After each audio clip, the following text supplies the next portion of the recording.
Shalom and welcome back to the Messiah Yeshua. I'm glad you're here to learn with us. Today we're diving into this week's portion, which is called Bow.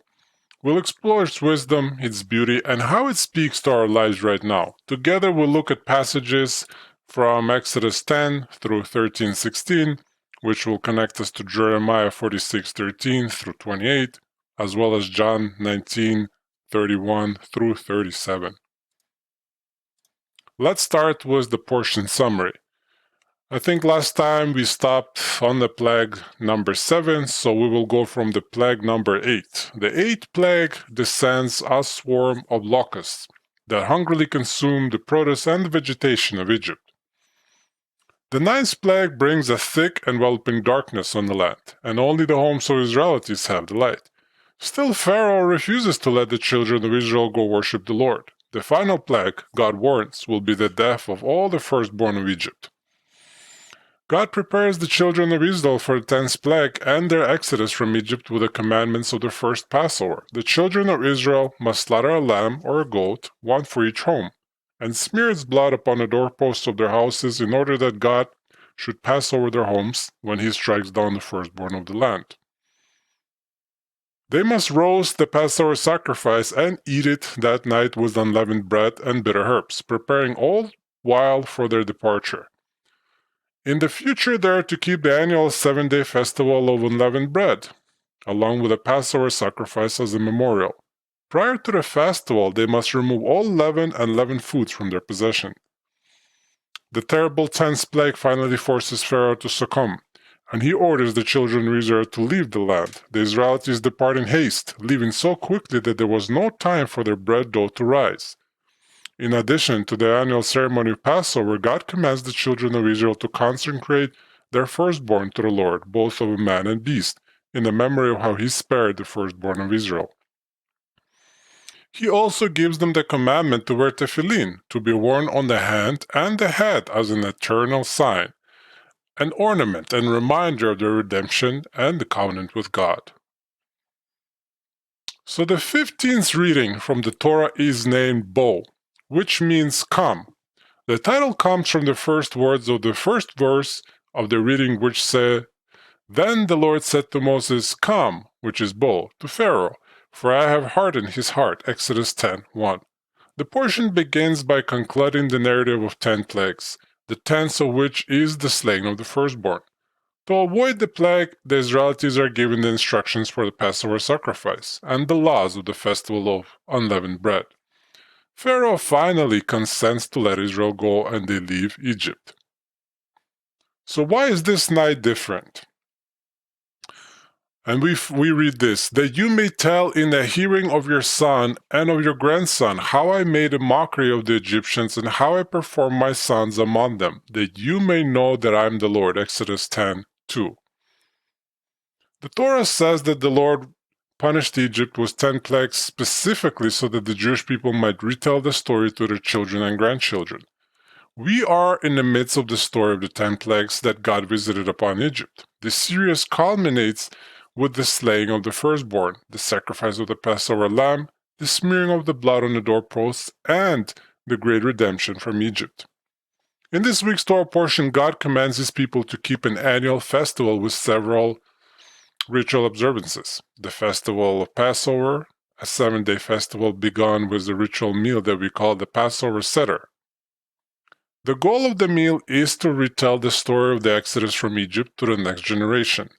Through ritual foods, 4 ritual cups, and the recitation of a traditional table liturgy called the Haggadah, the story is passed on to the children.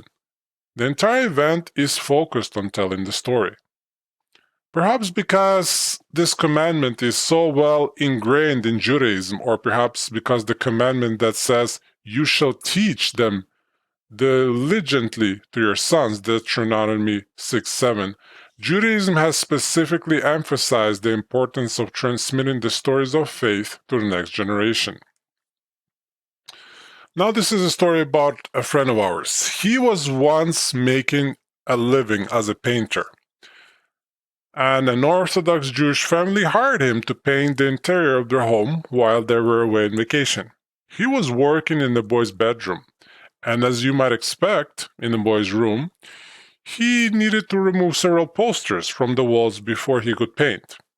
Rather than posters of sports heroes or comic book superheroes, the posters all depicted rabbis, great sages from the past, and famous Torah teachers. The boy's superheroes were men of faith from generation of the past. These were the role models those boys looked up to.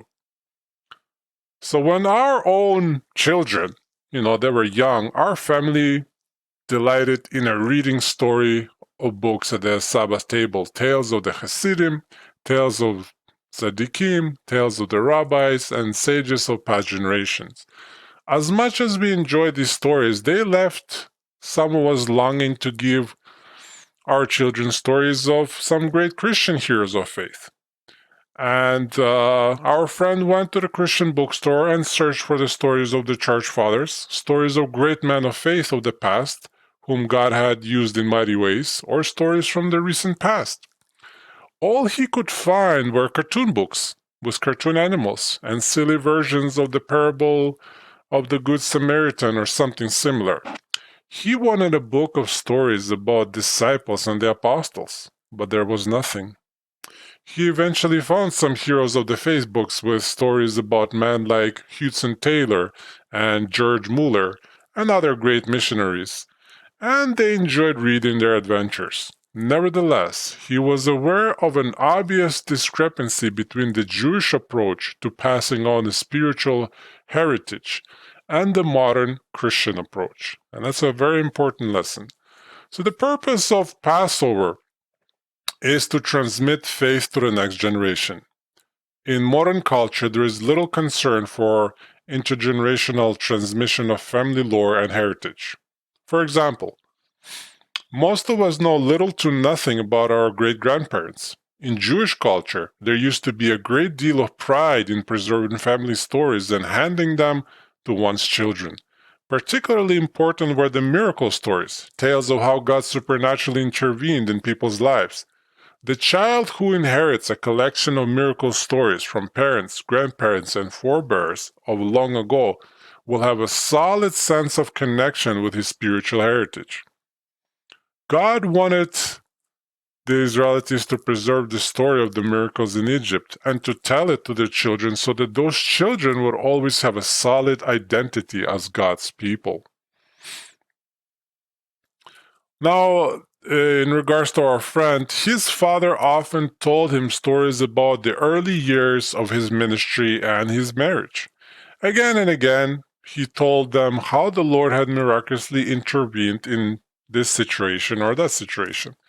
Whether it was an unexpected provision of food or money when all seemed hopeless, or an unlooked-for an answer to prayer at a critical moment, the stories always had a common theme.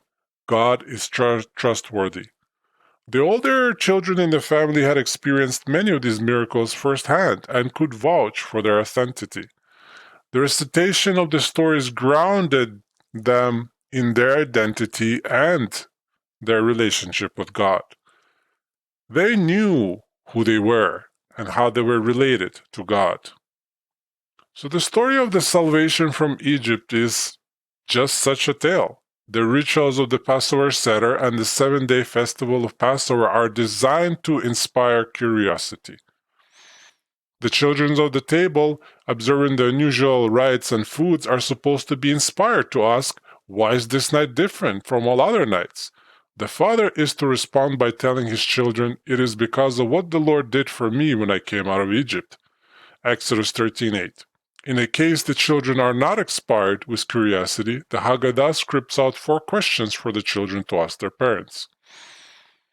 Actually, it is one question with 4 points, which you guys will see in a moment.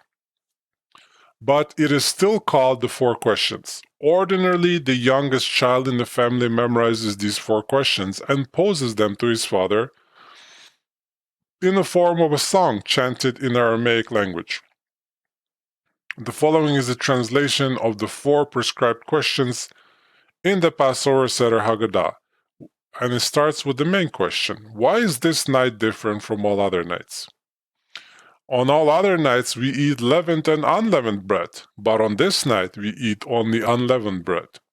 On all other nights we eat many vegetables, but on this night we eat bitter herbs. On all other nights we do not dip even once, but in this night we dip twice. On all other nights we sit, but on this night we recline. As we study this Torah portion, we will watch for the answers to these 4 questions. Even if there are no children present, it is still incumbent upon the adults to celebrate Passover and retell the story. The Passover Haggadah says that the more one studies and retells the story of Passover, the more one is praiseworthy. And it says, even if we all were men of wisdom, if we were men of understanding, if we all were elders, if we all knew the Torah, it would still be a commandment for us to retell about the Exodus from Egypt. And the more one tells about the Exodus from Egypt, the more praiseworthy they are. So that's from Passover Haggadah. As we learn about and celebrate the Passover, we are like the children around the Master's table. Yeshua told his disciples, "Whoever does not receive the kingdom of God like a child will not enter it." And that's in Mark 10:15. What is it that made a child worthy of entering the kingdom, whereas an adult was not? And many people seem to have a little bit of trouble in regards to this parable. And it talks about, in the days of the Master, children were regarded as learners. Children are teachable. If a man is not teachable, if he is unwilling to learn and relearn, he cannot enter the kingdom. Because everything that Yeshua lays upon us and everything that the Torah requires of us is contrary to our nature. The kingdom of heaven requires us to relearn, to break old habits, and to learn new tricks. You know what they say about old dogs? We have to do better than old dogs. And that's what it means to be a child. The Torah portion resumes the narrative of 10 plagues. And we will start with locust, then darkness, then the slaying of the firstborn. Locust.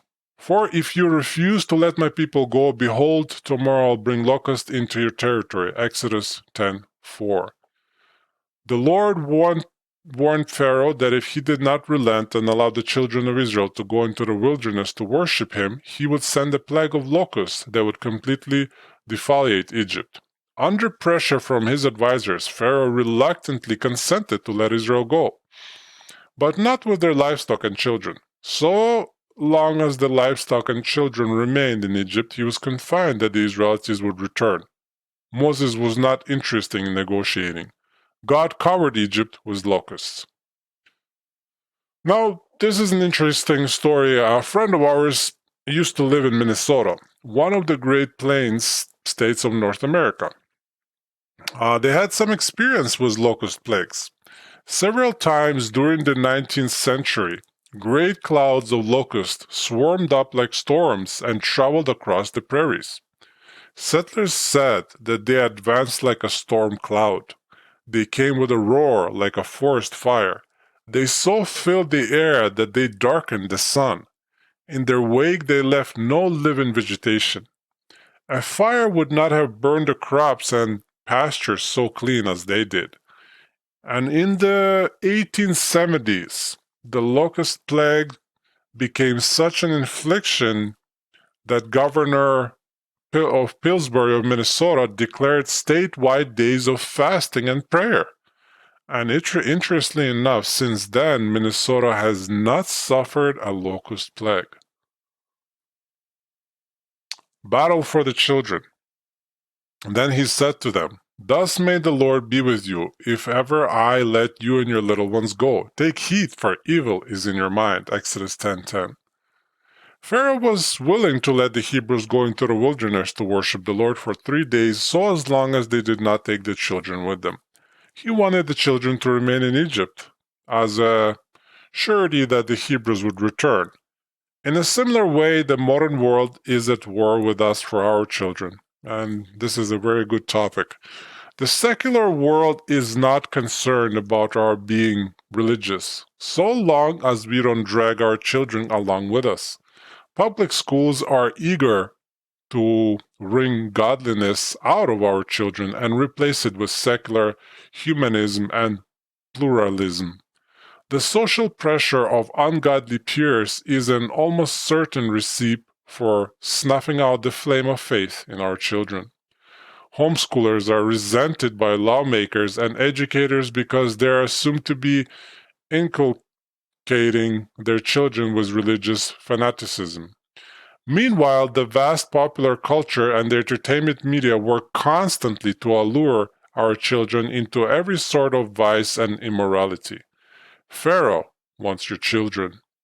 Churches often unwittingly play into this game plan of separating parents from their children. Just as Pharaoh was willing to let the Israelite adults worship God so as long as he wasn't with the children, churches tend to separate families by age groups and herd them off in a different direction.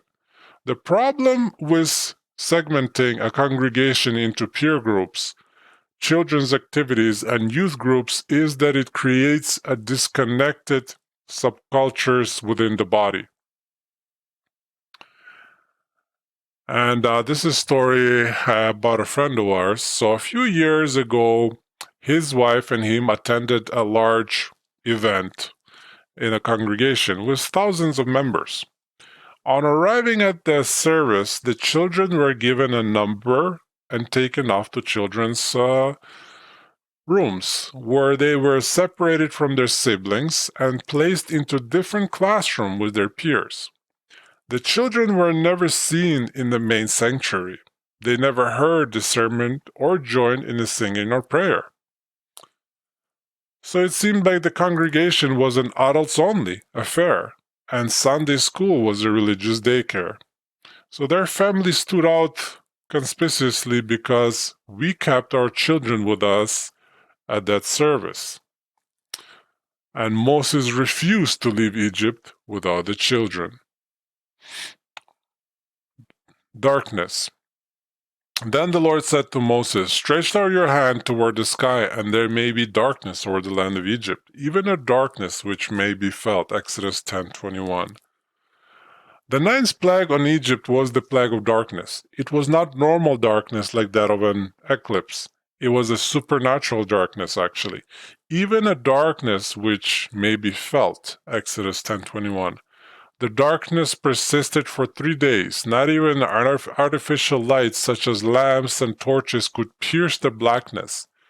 The Egyptians stayed indoors for all 3-day duration, but the Israelites had light.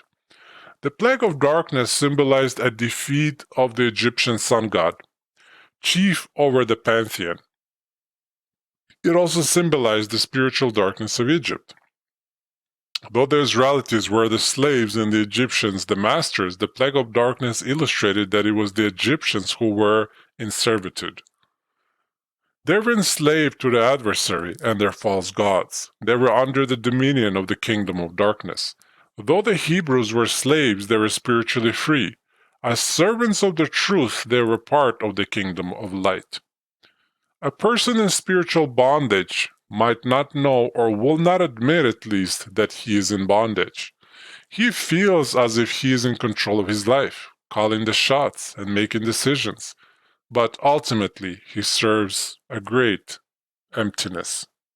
For example, a man with alcohol addiction tells himself that he could stop at any time, and that only he needs one last drink to take the edge off. It is obvious to everyone around him that he has a compulsive disorder and his alcohol consumption is out of control. But the man continues to deny the problem. In the same way, human beings without faith and without God live in a state of denial. They refuse to admit that a great vacuum exists within them. Their souls are starving for light, but they don't know it, nor do they know how to feed it. The Apostle Paul tells us to give thanks to the Father who has qualified us to share in the inheritance of the saints in light, for he rescued us from the dominion of darkness and transferred us to the kingdom of his beloved Son, in whom we have redemption and the forgiveness of sins.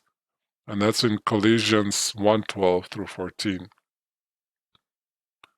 And the final 10th plague. Now the Lord said to Moses, "One more plague I will bring on Pharaoh and on Egypt. After that he will let you go from here." Exodus 11:1.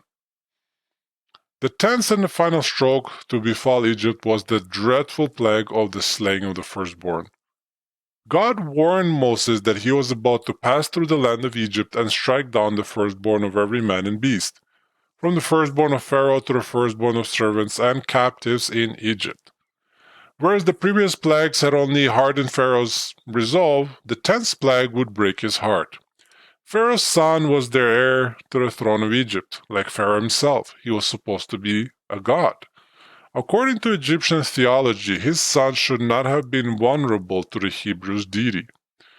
Not only was Pharaoh's son vulnerable, but even the firstborn among the Israelites were at risk. The Lord made it clear that every firstborn in Egypt was going to die, regardless of their ethnicity. The 10th plague symbolizes human mortality and God's judgment. Every human being faces the same terrible fate. No exceptions are made on the basis of ethnicity, status, or religious affiliation. We all die. We all face the final judgment. However, there was one avenue of escape from the 10th plague. In His mercy, God provided the firstborn of Israel a means of survival. He gave them the ritual of the Passover lamb. And what is the Passover lamb? Speak to all the congregation of Israel, saying, on the 10th of this month they are each one to take a lamb for themselves, according to their father's households, a lamb for each household. Exodus 12:3. The instructions were simple and straightforward.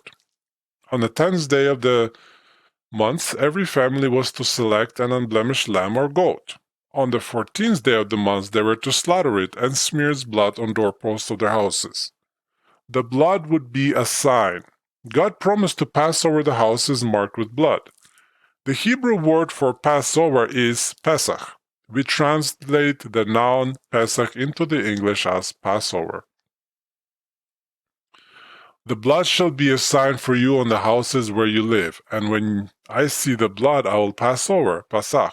You and no plague will befall you to destroy you when I strike the land of Egypt. Exodus 12:13.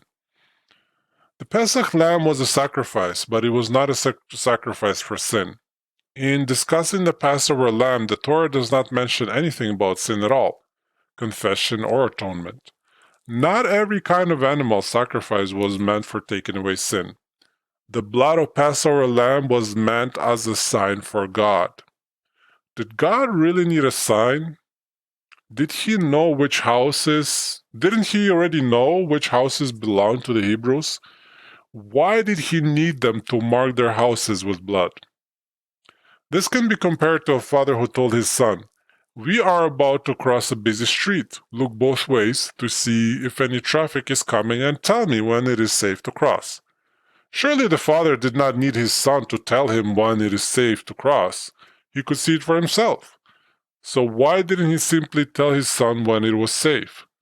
He desired to teach his son the necessary precautions because he knew that one day it might save his life.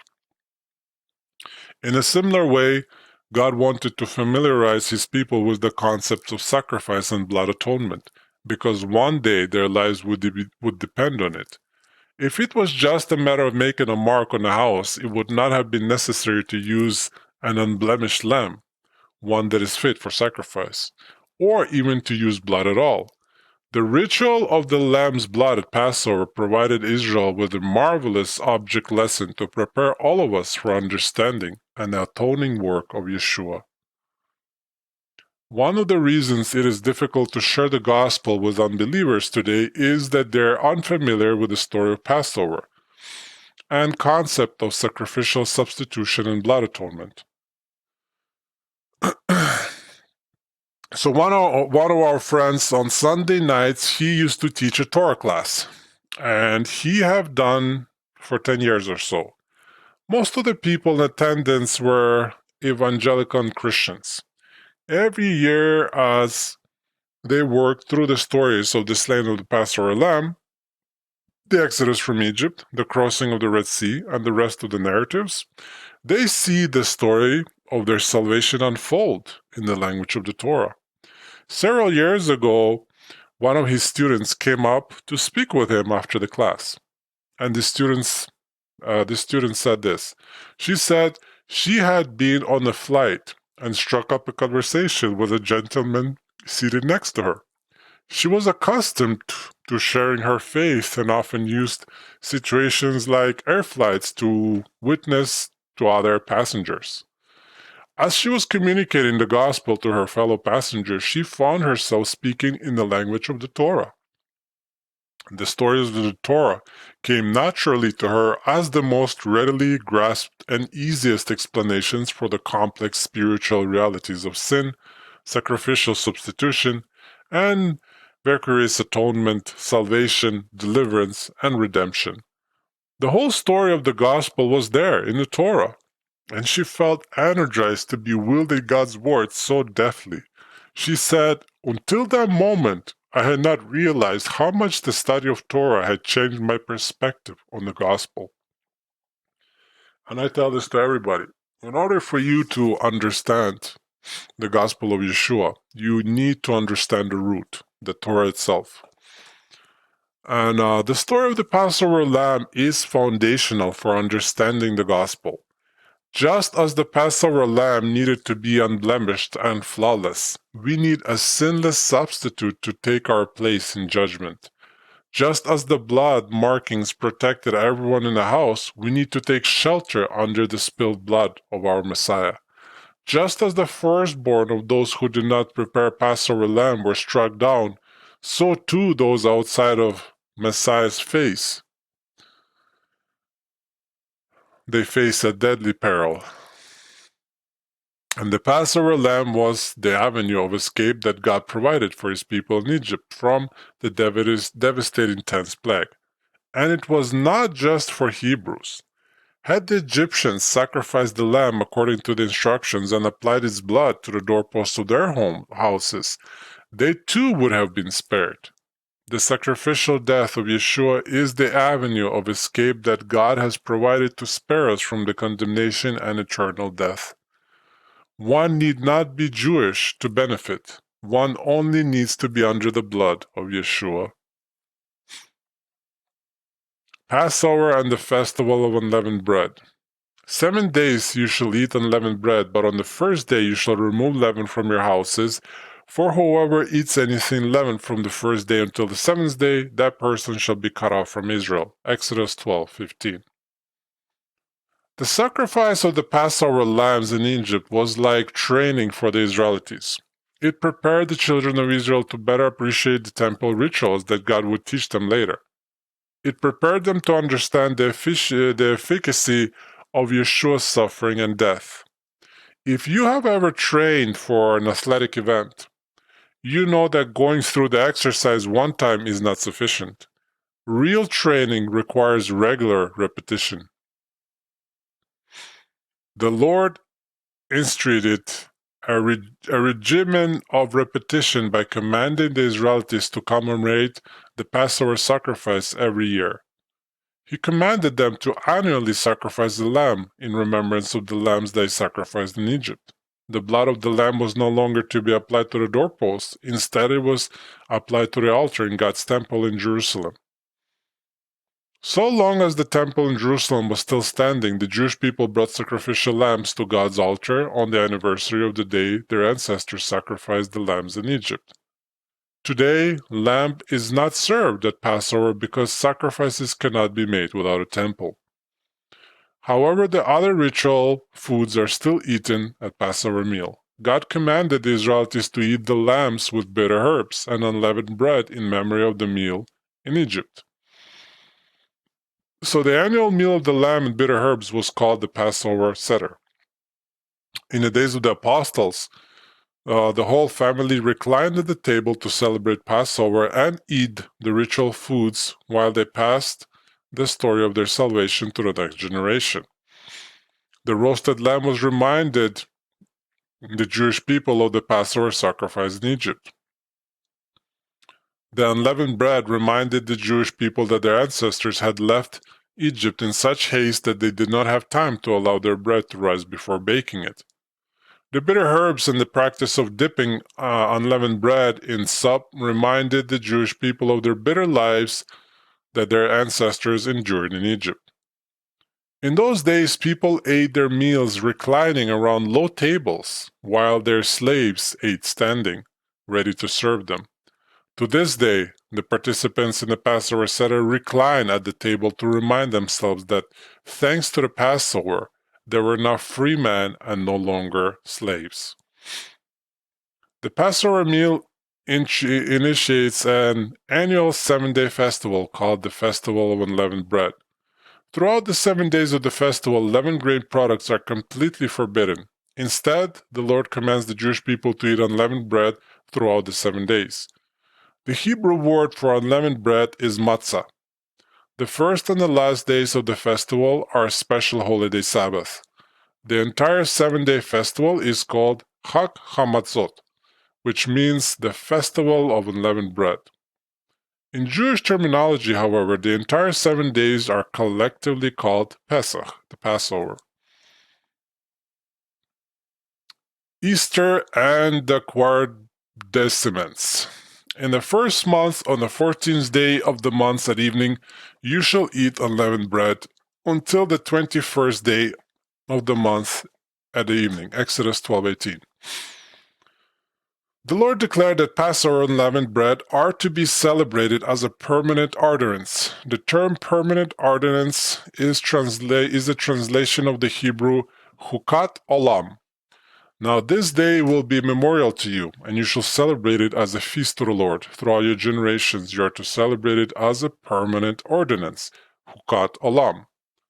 Exodus 12:14. A Chukat Olam is an eternal statute. It's a commandment that will never be revoked. It is the clearest way of saying this commandment will be in force forever.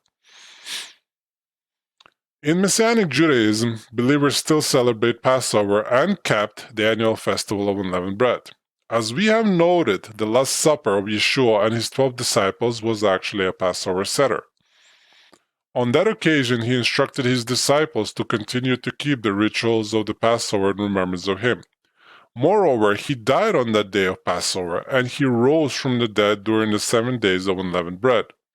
Therefore, the celebration of Passover is important to Messianic believers. It is an annual remembrance of Yeshua, his death, and his resurrection. Outside of Messianic Judaism, Christians no longer celebrate the biblical Passover or the festival of unleavened bread. Instead, they celebrate the resurrection of Yeshua on Easter. What exactly is Easter? Where did it come from? And why don't Christians celebrate Passover?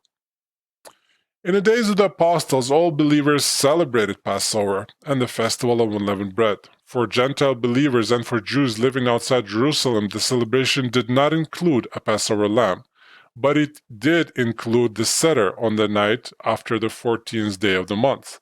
It would have also included the 7 days of unleavened bread. If those early believers also celebrated the resurrection of Yeshua separately outside of the context of Passover, they have left us no record of doing so, and the practice does not appear in the Bible. The mid-2nd century church developed 2 different practices for keeping Passover. In Rome, the date of Passover moved from the 14th day of the first month to the Sunday that followed it. As far as we know, those believers no longer kept the Seder meal or the 7 days of unleavened bread. Instead, as a remembrance of the crucifixion, they fasted from 14th of the month until Sunday, or just from Friday to Sunday.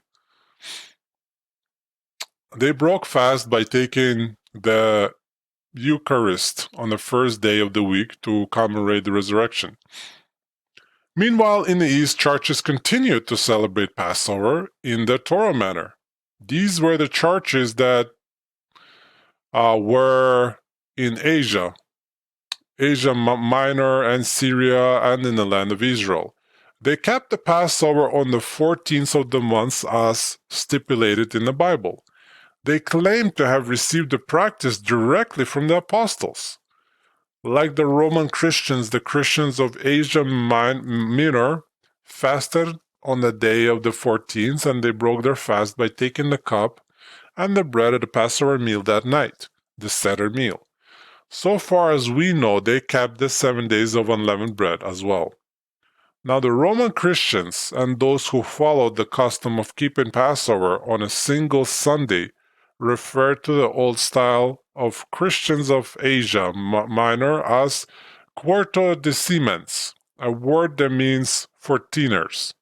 They call them 14ers because their insistence on keeping the 14th day of the month as prescribed by the Torah.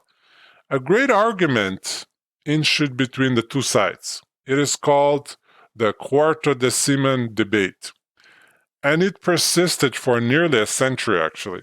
The argument was not resolved until Constantine convened the Council of Nicaea at 325 CE. The bishops at that council decided to keep Passover only on the Sunday that they deemed to be anniversary of the resurrection. Of course, it's the same as they changed the Sabbath, going from Saturday to Sunday, as they wanted nothing to do with the Jews.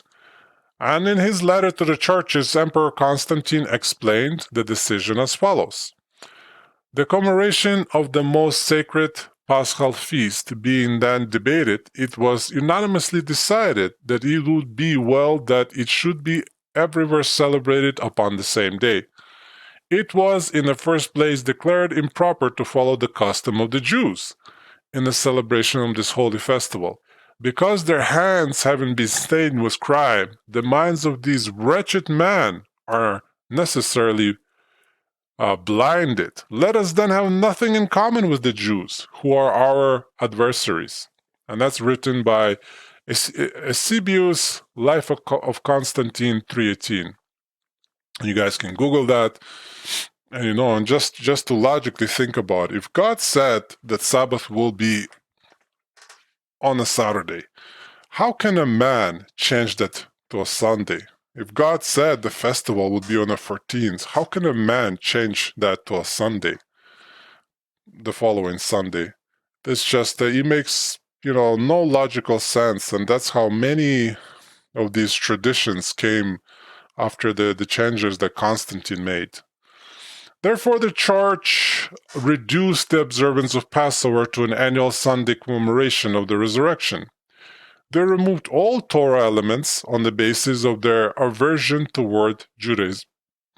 The remaining Christian Passover festival was diminished to a single day and had almost nothing in common with the Passover of the Bible. Only the name remained. So, Greek Christians call it Pascha, the Latins call it Pascha, the Italians call it Pascha, the Spanish call it La Pascha, and so on. All these words are derived from the Hebrew Pesach, actually, which means Passover. In English, it is called Easter. And some believe that there is an etymological relationship between Ishtar and Easter. Ishtar was an ancient Semitic fertility goddess of love, war, and motherhood.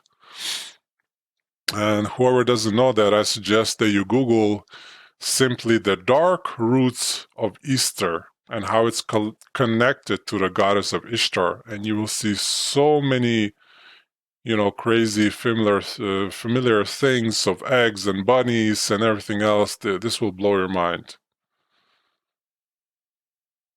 So that will explain a lot with the eggs and the bunnies, both of which are certainly fertility symbols.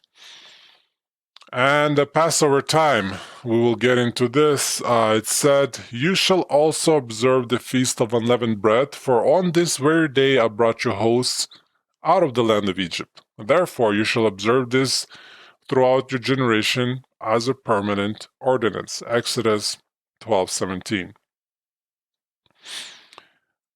In Messianic Judaism, we began preparing for Passover several weeks before the festival begins by cleaning our homes in order to thoroughly remove any leaven and leavened items. The children participate in a search for leaven, and their anticipation for festival grows. The night before Passover, we remove the lost crumbs. The next night, the Seder table is crowded with family and guests as we go through the annual rehearsal for the retelling of the Exodus story, eating the bitter herbs and matzah bread. The event is interspersed with songs, prayers, and sacred readings. We remember the last Seder of Yeshua and his disciples, and we agree to take the ritual cup and bread in remembrance of him. Each ceremonial element is invested with the messianic significance. Although the meal commences just after sunset, it usually does not conclude until nearly midnight. Throughout the 7 days of unleavened bread, the festive atmosphere continues with special services on the first and the last day of the festival.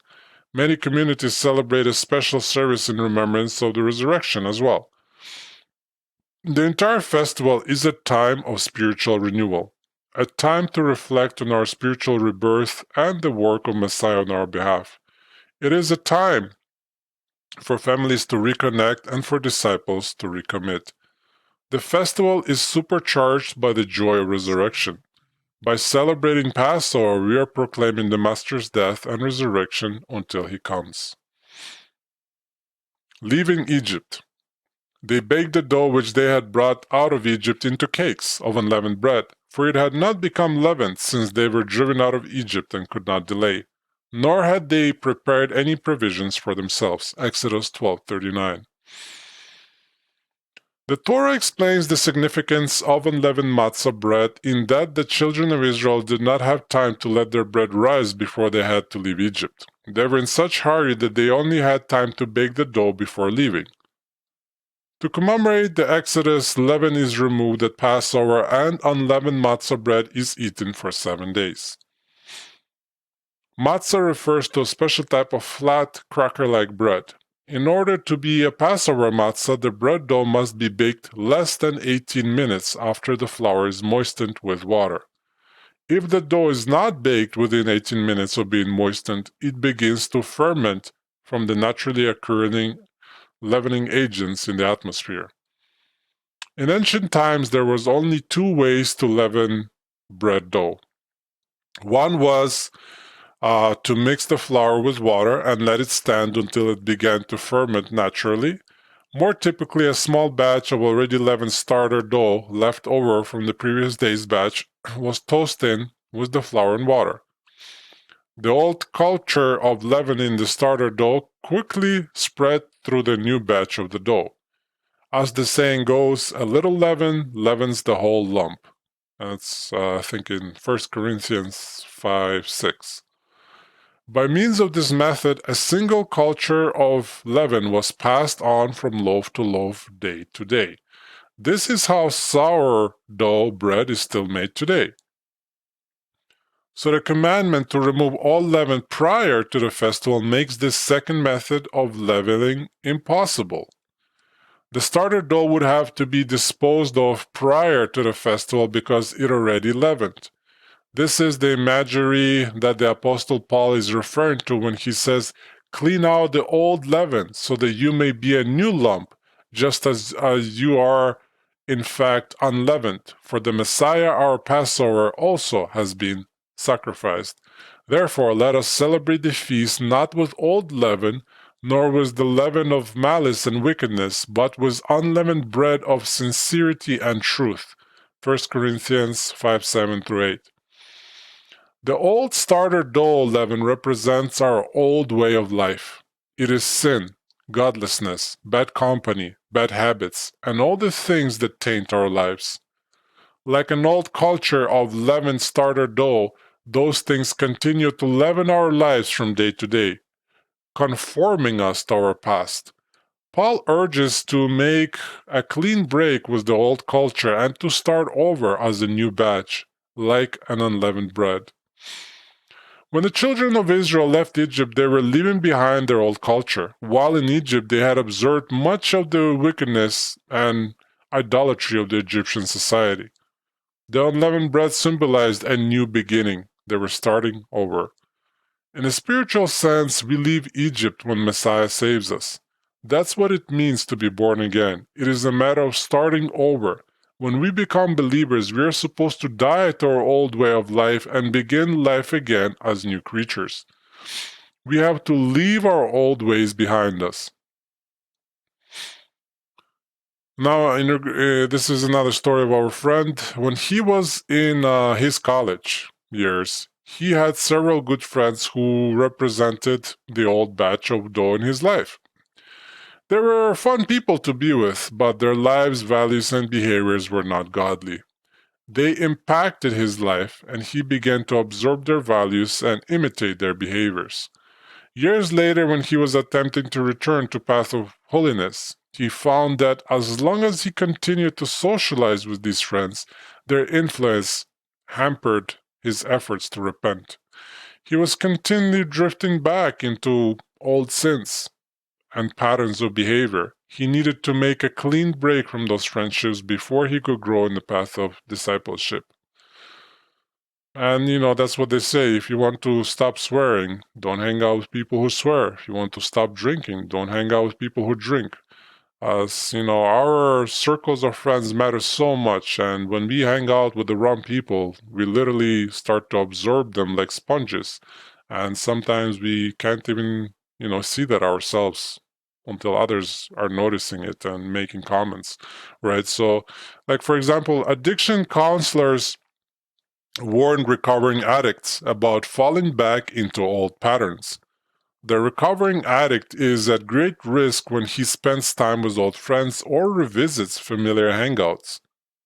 To successfully overcome his addiction, it is important to break with the past, to carve out new patterns of behavior and develop a new healthy habits. It is the same for all of us.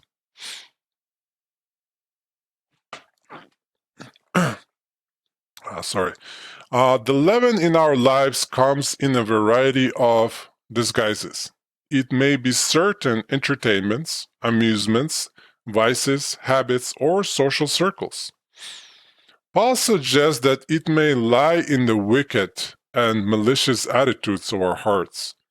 Passover is an opportune time to break with our past and to start over as new creatures in Messiah. Passover is an annual reminder that we must leave the old culture behind.